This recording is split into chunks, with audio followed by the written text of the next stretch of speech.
Hi, everyone, and welcome to the show. I'm Dr. Nicole, and on today's episode, we're going to talk about a variety of really important health-related topics, including things like the gut microbiome, gut health, and precision medicine. Our gut health is so connected to our overall health and in particular brain health and function, and that's why I often cover topics related to that on the show. Last month, I had the opportunity to meet today's guest, Dr. Marvin Singh, at a conference we were both attending. I was really impressed with the story of his personal health journey and how he's used that to impact the work that he's doing with patients as a physician. And I knew that I wanted to have him on the show, and I'm so glad he agreed to come on today. Let me tell you a bit about him. Dr. Marvin Singh is an integrative gastroenterologist in San Diego, California, and a member of the Board and Diplomate of the American Board of Integrative Medicine. He's also trained and board certified in internal medicine and gastroenterology hepatology. A graduate of Virginia Commonwealth University School of Medicine, Dr. Singh completed his residency training in internal medicine at the University of Michigan Health System, here sort of local to me, followed by fellowship training in gastroenterology at Scripps Clinic, Torrey Pines. He was trained by Andrew Weil, MD, a pioneer in the field of integrative medicine at the Andrew Weil Center for Integrative Medicine. He's currently a voluntary assistant clinical professor at UCSD in the Department of Family Medicine and Public Health. Prior to this, he was a clinical assistant professor at UCLA and an assistant professor of medicine at Johns Hopkins University. Dr. Singh is a member of the American Academy of Anti-Aging Medicine, American College of Lifestyle Medicine, and many other societies. He's actively involved in the American Gastroenterological Association, and he's one of the editors of the textbook of Integrative Gastroenterology, second edition. I believe that is a new edition that just came out, and has written several book chapters and articles. He's dedicated to guiding his clients toward optimal wellness every step of the way, using the most cutting-edge technologies to design highly personalized, precision-based protocols and to help them stay on top of their health rather than underneath disease. Towards this end, he founded Precisione Clinic to bring the best in preventive medicine to his clients. It's a pleasure to have you with us today, Dr. Singh. Welcome to the show. Thank you. Thank you. What an introduction.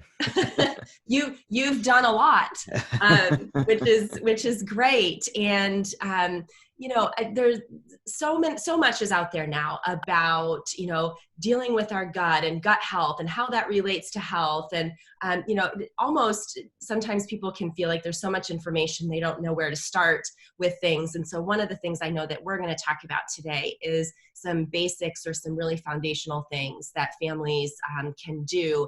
But I'm curious to have you start with talking a bit about your journey, because while, in your bio, I read all the amazing things you've done in medicine and in your training for that, there's a pretty important part of your personal story and your personal journey towards health that weaves into that too. And I'd love to have you talk with us about that.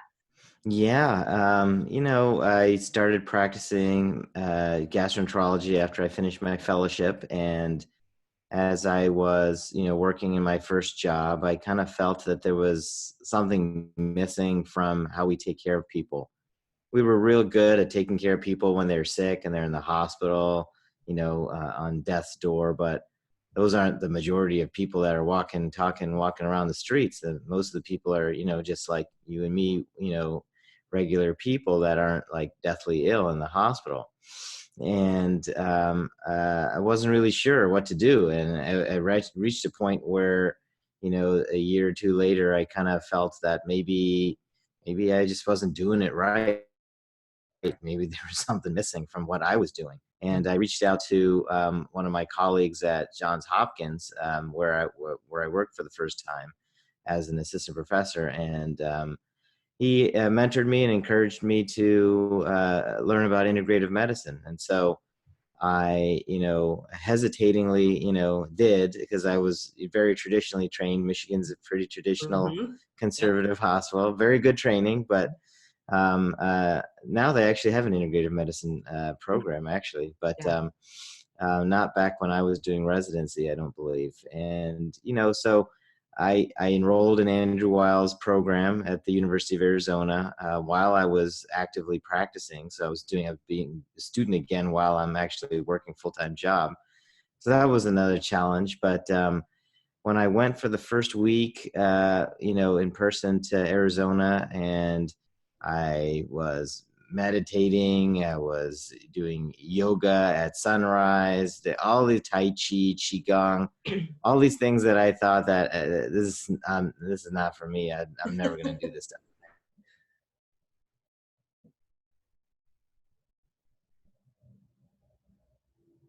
in the morning, refreshed and totally reinvigorated. And I learned so much about nutrition just in like the few days that I was there, that I didn't even know or understand or appreciate.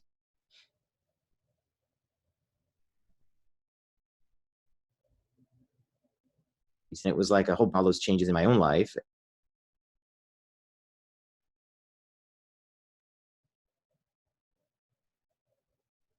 and patience. And I mean, I was overweight at,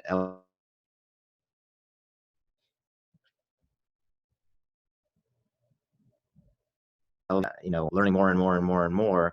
And within 3, 4 months,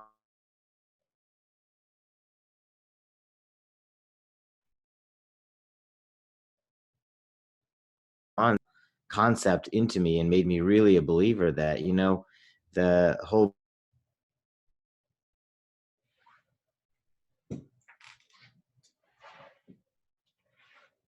doing things that, and you may not necessarily feel sick, but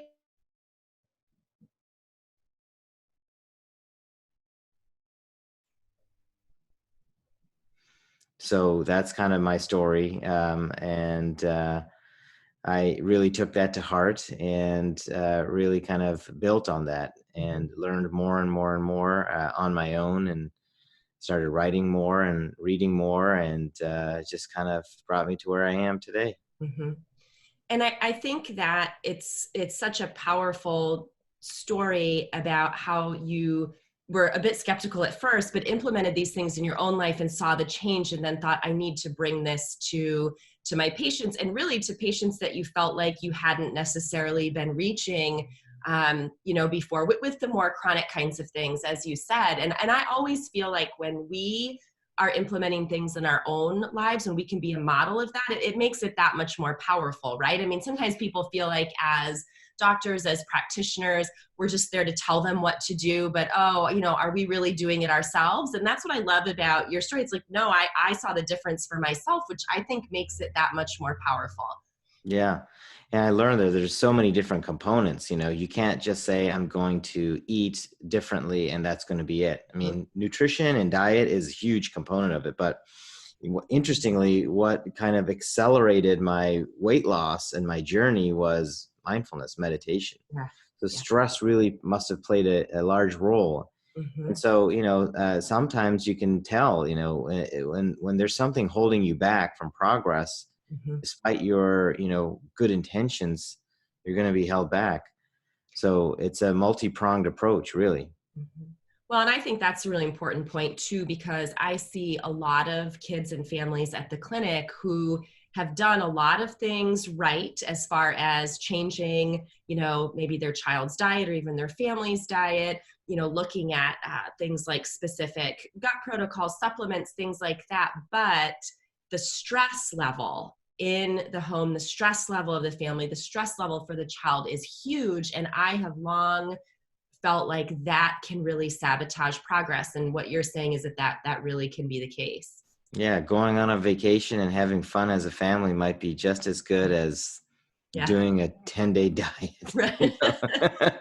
Right. I want to, a little bit later, I want to get into some specific recommendations that you have for people around, stress reduction and things like that.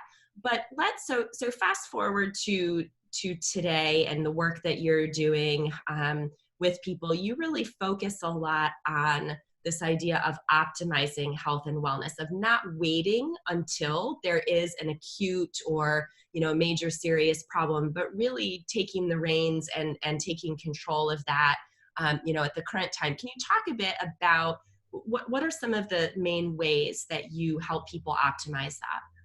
Yeah, I mean, it's so much easier and better for you for the long run to understand what's going on inside your body and understand what your risks are for certain things and make an intervention on that before it becomes a major problem. Mhm. We don't want to wait until we have lupus. We want to know that there's inflammation and maybe some early signs of autoimmunity going on before you have a problem, not at the time you have the problem. Because the majority of the problems that we have are chronic diseases. And so these are the things that are just kind of, oh, we don't really know what causes it. It's a chronic condition. These are the medicines you have to take probably for the rest of your life. That's what a lot of the things are. And diabetes and heart disease and all these Alzheimer's, all these things are also chronic diseases because they come from a place where the inflammation and the changes that are occurring in whatever organ system we're talking about have been going on for a while. Mhm. And so what I like to do is try to learn about as much of the information about somebody as I can as possible, looking at toxin exposures, looking at the microbiome, looking at what the microbiome is doing, looking at the genomics, looking at your DNA. Um, uh, I even use whole body imaging. I've been utilizing Health Nucleus in La Jolla for whole body imaging and genomics, and putting that together with the whole picture and talking to the person, learning about what their stressors are and what's going on in their family and their friends and their dynamics, and looking at certain cardiometabolic markers and just a whole wide variety of different things. And I take all that information together, and I literally spend like a day, in front of my computer looking at all this stuff and trying to build correlations and patterns and trying to help guide somebody as far as, this is how you should eat. This is what you should do to kind of clean up your environment. These are the risks that you might have, and these are the things that we should do about it. And then we have a place where we can kind of follow that along the way. So we know, what progress you're making and are you on the right track? Because, it's a very kind of generic statement to say, but I say, if you don't know, you don't know. Mhm. So if you don't really know that you might have a problem, then you're not going to know. So, using some of these things, if we identify, for example, a 3 millimeter tumor in Mhm. your lung, even if you're a non-smoker, people can get lung cancer, for example. So, if we identify a 3 millimeter tumor, and when it's very small and you're asymptomatic, it's much better, if you think about it, to remove it at that time than waiting until you start, coughing and losing weight, maybe 5, 6, who knows how many years down the line. And then when it's discovered eventually, because diagnosing these things are not necessarily the easiest to do, they're not the quickest way to diagnose. Then you have other problems and you have to deal with other kinds of treatments that have other impacts on your life. Mhm. So really it's about the two things that stand out to me as you're talking about that are that it's individualized, focused Very, on yeah, this individual person. And it's also very proactive, looking at very. really what can we do to strengthen a person, what can we do to help them in a full body way before they start to have lots of problems, or maybe if they do currently have problems, before those get worse, or take on other kinds of things. So I think that that's really important, and really the way that healthcare needs to go. I feel like we've been in such a reactive mindset for so long with how Hmm. medicine is, and you're really on the forefront of saying, no, actually we can start to address these things before they become issues. Yeah, You they mentioned, they yeah, go say ahead. that there's a statistic that I saw that was pretty shocking lately, that it's a third of people that live to age 50 won't make it to age 75. Wow.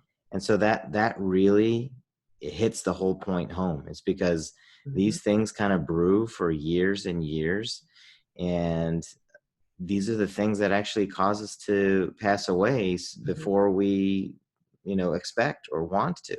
Mhm.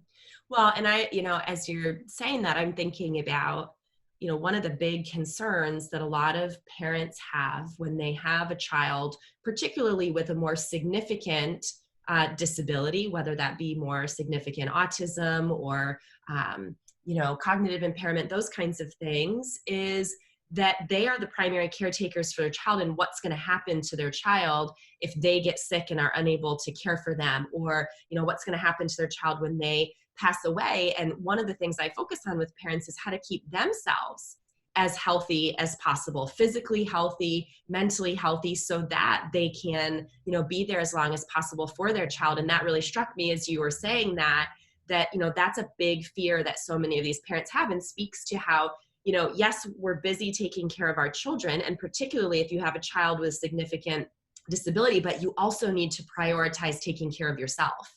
Yeah, healthy parent equals healthy kid, and also, implementing these recommendations, trying to use a lot of lifestyle-based approaches, learning and understanding good habits. These are also good for the kids because the kids are going to see you do this stuff. Right. They're going to learn it just by observation, because kids are very, observing beings. And if they see you doing something bad, they're going to think that that's okay. They see you doing something good, they're going to think that's okay. So Right. if they see you eating, broccoli instead of French fries, then they're going to think broccoli is what you're supposed to eat. That's right. That modeling is so powerful, so powerful. So you mentioned a few minutes ago when you were talking about some of the things that you look at with patients, you mentioned gut microbiome, gut health. Let's dive into that a bit, because certainly many of the kids, the young adults that have developmental and mental health issues, whether they realize it or not, have underlying gut health kinds of issues that are perpetuating those problems. So for you, how important do you think gut health is to overall health, and particularly to brain health and function?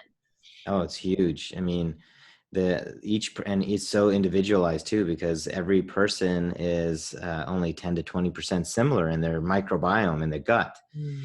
And these microbes, it's not just bacteria, they're viruses, they're fungi, there's all kinds of little guys in there. Mm-hmm. And they take the food, they take whatever they're exposed to, and they process these things.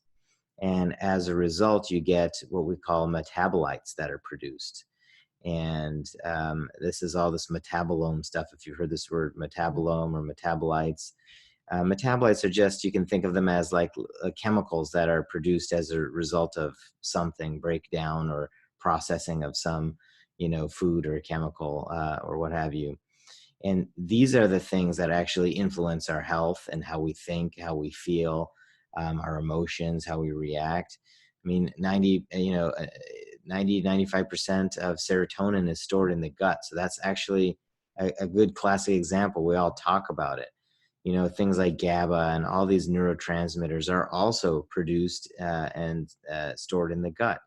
And so, you could easily see that when you eat something in particular, maybe you get a little bit of a certain kind of a feeling, or a couple hours later, you have a certain kind of feeling, whether it's a good feeling or a bad feeling.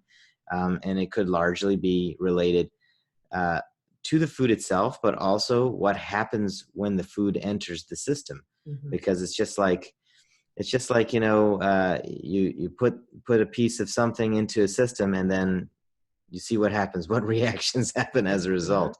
And if you're continuing to put all these things that are not good in the system, that have chemicals and additives and, food dye and colorings and all these other kind of things, then, the body has to process it. And so when it processes it, it breaks down into certain other things, and those certain other things can impact you, and they can go to the brain, they can go wherever. And that's how it kind of affects you. And there's so many different microbes, and they shift and they change, and their functions may also shift and also change. And so it's a very, very interesting, very dynamic system that we have. The microbiome is very dynamic. Mm-hmm. Well, I think what's there's sort of two different categories that I see with people. Sometimes patients will come in and they're having brain-based symptoms. Maybe it's a child who's incredibly hyperactive, inattentive, struggling to manage their emotions and behaviors, or sometimes it's a child with, learning problems, low energy, those kinds of things. But, there are two categories. One category is the kids who also are clearly having GI issues, right? Clearly having things like constipation or, low appetite or irritable bowel or those kinds of things. And for those families, I think it's a bit of an easier sell to have them understand that there's a connection between what's going on in the gut and the brain. But then we have this other category where the kids aren't having overt GI symptoms. And so it's a lot easier, I think, to go, I don't think food or the microbiome has Mhm. anything to do with that. Do you find that too with patients? Yeah, yeah, but it's where I always just tell them, just try and see what happens because you'll be surprised, just taking gluten away or Right. removing dairy, simple things like that could Mhm. make a huge difference. Or making sure that you eat organic and not eating things that have food dyes in them. Because, like, for example, I'm talking about food dye and food colorings because Mhm. that's a classic one, especially for Yep. kids, because Right.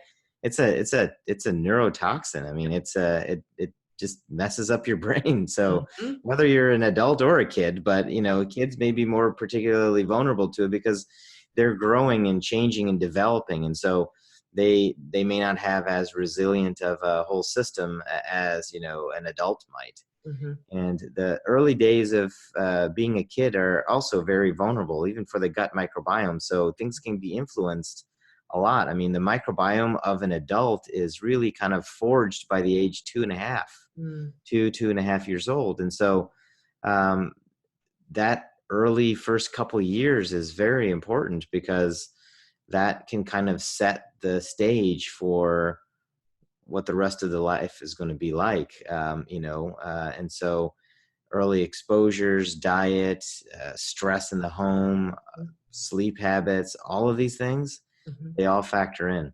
Mhm. A lot of times when people think about the microbiome, their mind immediately goes to probiotics. Oh, I've Yeah. seen commercials for those, or somebody recommended that I take those or that my child take those.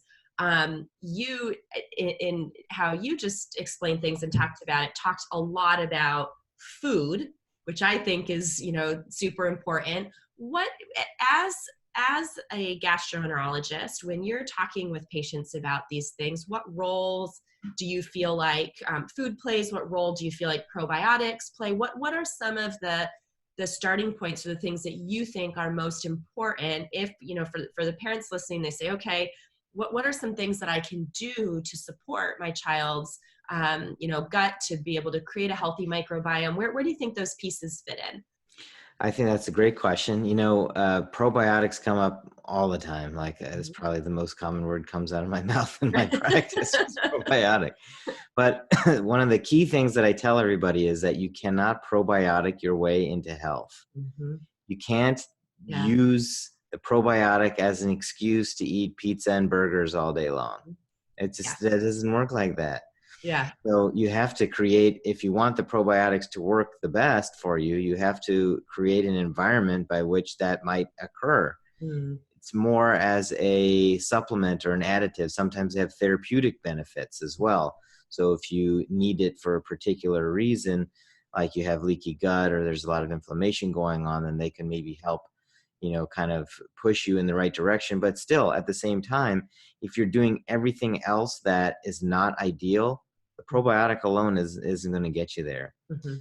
So, nutrition plays obviously a large role because we're talking about the gut, and gut, Mhm. processes all the nutrition. But other things like making sure they're just getting enough sleep, particularly for kids, are very sensitive. At least mine are if they don't get Mhm. enough sleep. Yes. Make sure they get enough sleep. Make sure they're fed and they're fed well. Make sure that you learn and understand stress reduction, even at a very young age. Is actually best if they learn how to do yoga and meditate and all those kind of things Mhm. when they're little, because these are the habits that are easily ingrained that they could take with them their entire life and help them become more resilient people later on. Being out in nature, kids love to play. Every kid loves to play. Yep. So being outdoors in nature and learning and appreciating nature, and just spending as much time as you can out there, that's another good way to kind of optimize health. Plus, you're probably getting exercise, especially as a kid running Mhm. around outside. Mhm. And exercise is also very important. So exercise isn't just for adults. Exercise can be for Mhm. kids. Doesn't mean they have to go work out in a gym and lift weights or anything, but running around on the playground is exercise for a kid. Right. And they need that. And that, people often think about that just from the behavioral standpoint of, oh, it helps them burn off energy. But actually, from the standpoint of physical health and our gut working properly and our brain working properly, we need movement. Kids need movement and sleep and all of those things. So, talk a bit about what do you think are some good starting points? So for a family maybe who is eating a pretty processed food heavy diet, lots of packaged things. They're hearing you talk about, the dyes and those kinds of things. And they're especially, certain times of the year, we're heading into the holidays, things like Mm-hmm. that. And, there's a lot more of that stuff around. What do you think are some good basic starting points for families to think about with some of that, and maybe some things that don't increase a ton of stress? Because that's another thing that I find is parents go, Yeah. I know I'm supposed to be doing all of these things, but I'm completely panicked and stressed out thinking about it. And it's like, well, that's not helpful either, right? So Yeah. finding some starting points that parents and that family can actually start to reduce their stress while improving their health, I think is so important. I think there's two easy kind of concepts. One is I tell people if it comes in a bag or a box, means it was made in a factory. Mm-hmm. It was made in a factory. Then it was not made to make you healthy. It was made to make money. Mm-hmm. And so just understanding that concept and kind of letting that sink in, that's pretty key, because that helps you understand that if you're buying something that is packaged, then there are multiple ingredients, and most likely there are stabilizers and other things that are not really necessary for health, and they're just made to preserve the product on the shelf, not for your health, but so that they can sell more, because they don't want to sell you a box of cereal that's going to go stale in 2 days. They want it to last weeks on the shelf because somebody has to buy it eventually. And so understanding that concept, and then the kind of a complement to that concept is just start looking at the labels. You know, if you look at a label and you don't know what half the stuff is, then you should think twice about it. I mean, I don't know the names of all of these things. I mean, and it's kind of weird. And you start looking these things up and you're like, geez, why do I need to eat that for? Like, Yeah. so if you don't know what the name is, then maybe it's not for you. They actually say, there's one tip I heard a few years ago is like, if your grandmother didn't know what this Yeah. thing was, then don't eat it. That's right. It's probably a safe bet. If you wouldn't, sometimes I say to people, if you wouldn't cook with this in your kitchen, if this isn't something you have, in Yeah. your pantry, then it's probably not a normal thing to be eating. I know that you talk with patients a lot about cooking more at home, doing more, shopping and food prep at home. And, you and I talked about that can be a barrier for some people too, especially if they're not used to it. Like where do you start? And I'm a big proponent of families, cooking and shopping together, involving kids in that. What are some of the tips that you have found are helpful for, your patients around just starting to make some shifts in that area, things that maybe make meal prep easier or less stressful? Yeah, and getting the kids on board is actually kind of fun too. If you have multiple kids, it might be a challenge to take all the kids to the grocery store at one time. So, sometimes I just take one of them, one of them at a time, and we rotate them, and have them pick out which vegetables and fruits look good, help have them bag it. So they kind of get through the whole process of looking at what the good foods are and picking them up. And then, spending time together as a family, once a week on the weekend to actually prep the food can be very, helpful in many different levels. One, you have an activity that everybody's doing together. Yeah. And two, you're, getting the food ready for the week. So you're kind of doing work as well. And, the kids aren't going to be doing like all the work as long as they do something, even if it's like, hey, let me chop this carrot and smell the organic carrot as it's being freshly cut. It is different, and almost 100% of the time when you have a vegetable that they have not eaten before and they're part of the process of either washing it or peeling it or chopping it, they'll say, let me try it. I want to try it. And then, you can tell them, what I used to do is I just, I'll Google carrot and I'll get a whole list of like all the vitamins and minerals and everything like that. And I'll show them the picture. I'll show them how it grows in the ground. And I'll say, look at all the vitamins that you're getting when you just eat this carrot. You're getting this, this, this, this, and this. And then I'll tell them, when you have these ingredients inside your body can do this, this, this, this, and this. And they're like, whoa, and I say, you don't have to take your vitamins, if you eat enough of these things. So this is your vitamin. This is where it's coming from. So, it really kind of changes their mindset, and then they want to do that. And it really, even for the adults, you kind of, maybe sounds kind of cheesy, but you kind of bond with the food a little bit when you spend the time to actually chop it up and wash it and prepare it and get it ready. Because, the smells of the freshly cut vegetables, just the whole process of doing that makes you really kind of appreciate the food, as opposed to just, taking the plastic wrapper off and dumping it in the microwave and pushing 3 minutes and you're done. It's a totally different type of thing. And, it really, really makes an impact on how you, look at food to begin with. And it is effort. It takes time. But if you kind of work it out so that, you go grocery shopping on Saturday and then maybe don't worry about anything after that. And then Sunday, the next day, you get all the Pyrex out, you get all the cutting boards out, get it all set up, maybe even Saturday night before you go to bed, so you don't have to do that on Sunday.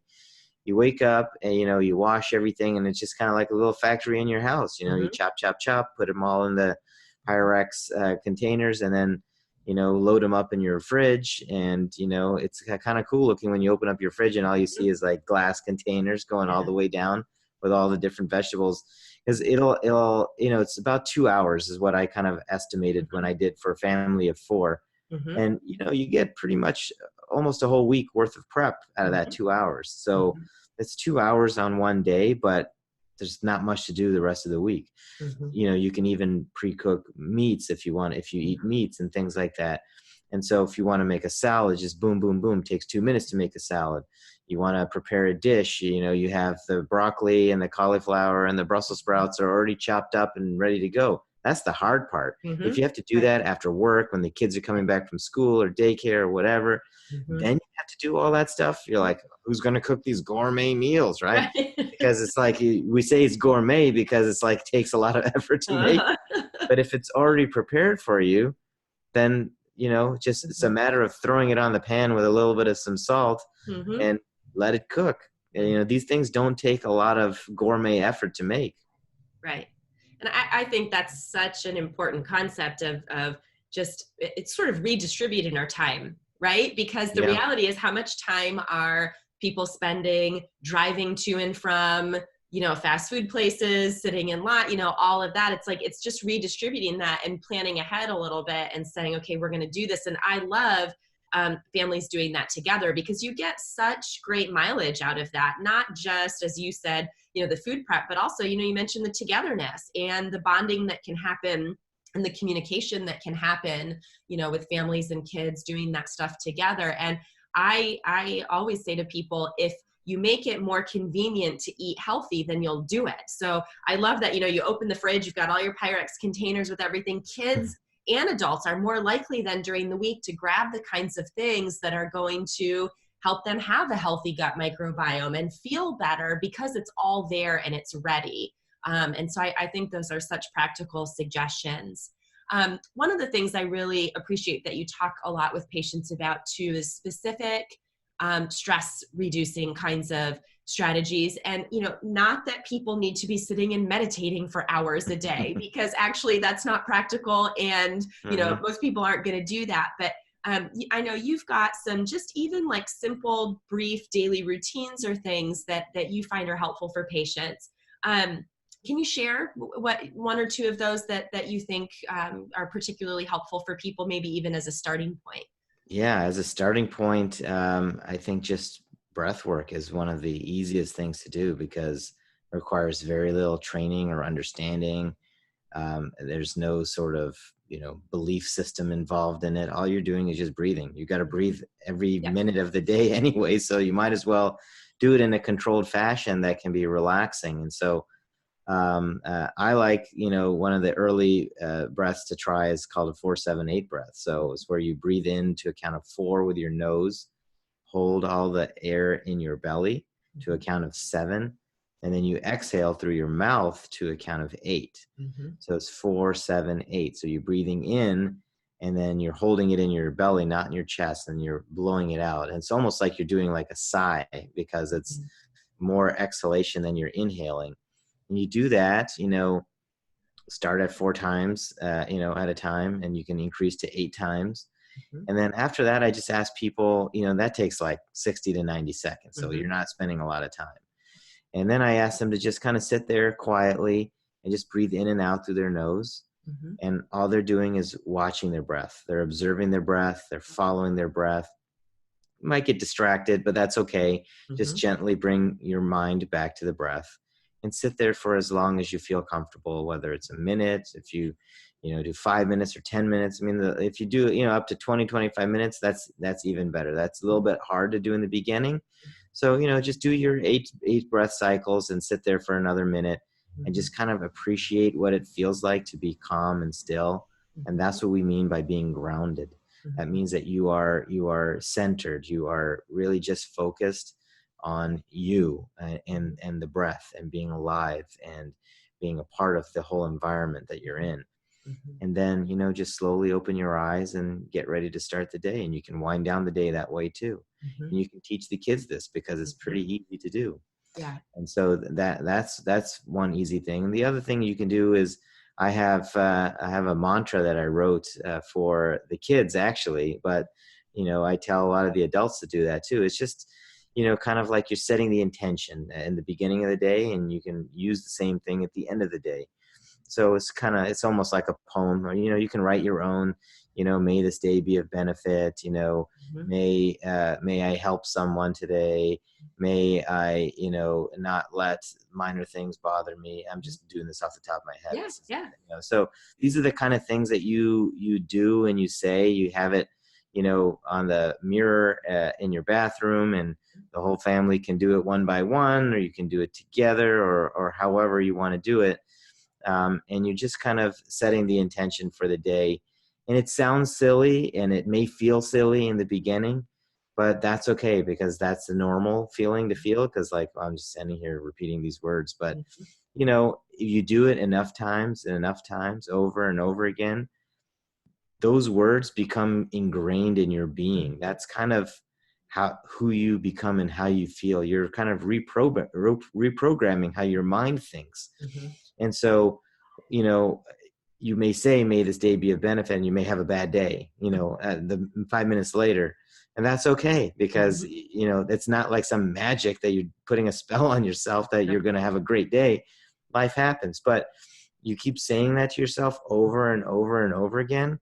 One day you're going to start seeing that I could have had a bad day if XYZ happened after this event happened, but it didn't, because this is how I reacted instead. And so there's the hidden benefit. It actually works in the background.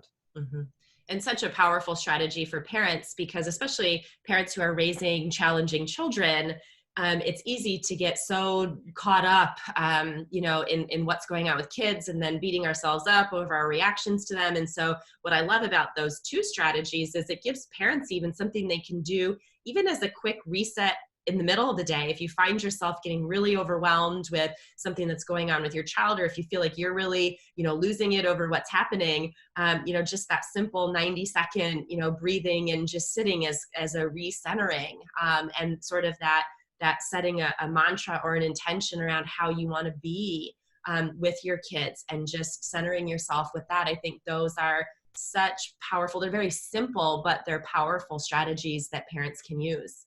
Yeah, these are the things that you don't want to try to learn when you're in the heat of it. You want to learn it when things are not in the heat of it, because when those situations happen, when it's a tough day, it's like you're calling it to action. You're activating that part of your mind and your body.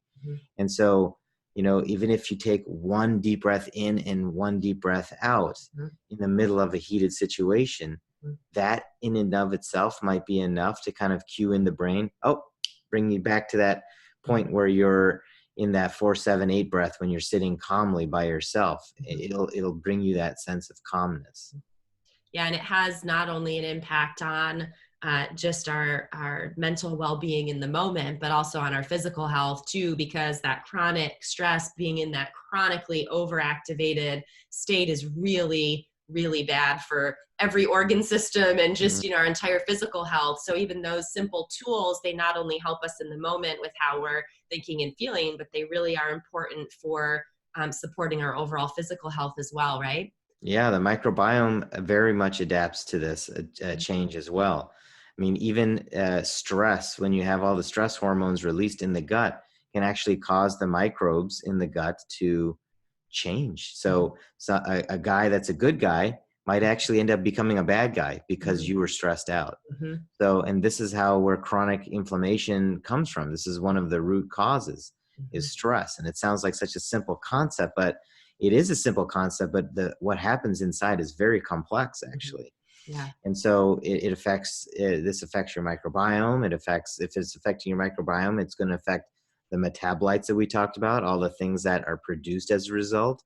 And even epigenetic expression can be changed. Your genes may work and adapt differently because the chemicals that are being produced in your body as a result of that stress impact cause other chemical reactions to occur. And before you know it, you're angry and you're road raging on the way to work after something happened in the morning, and you don't really know why, but that's why. Yeah. It came from somewhere. So important, the connections with all that. You've shared such great information and tips, and it's been such a wonderful conversation. I know you have patients that you need to get to for the rest of the day. I want to make sure that people know where they can find out more information about you and what you're doing. What's the best place for them to go online for that? Yeah, I have a website. It's precisionclinic.com. So www.precision. It's precision with an E, clinic.com.